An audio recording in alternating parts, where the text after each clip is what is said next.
So in the last lesson, we talked about how to describe things clearly, right?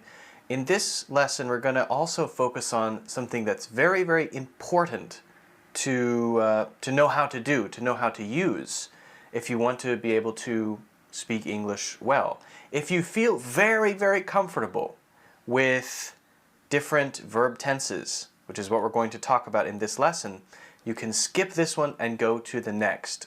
But if you don't feel totally confident, then you really need to watch this lesson very carefully.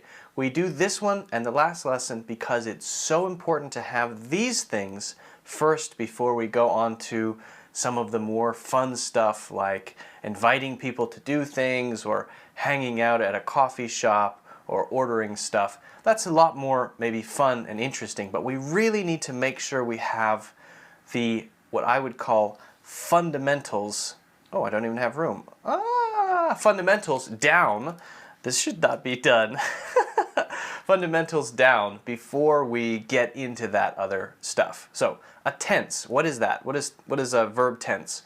Well, in English, when you're saying things that happen, you're talking about what happened, and you need to say when it happened, yesterday, tomorrow, today, now. We use different verb tenses to basically say when the action happened.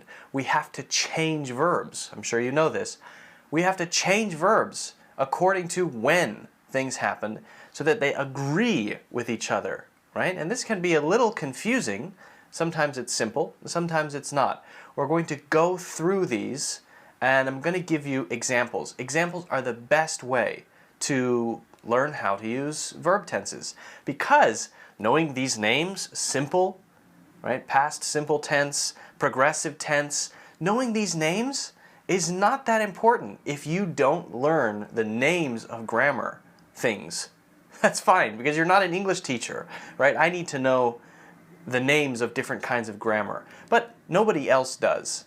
So don't worry about that so much. Focus on the examples and try to get the feeling for them, and then I'll give you some practice to do so that you can actually understand, hopefully deeply, how to use different verb tenses, and it can become, I hope, a habit for you so that when you're speaking, you don't have to think about it.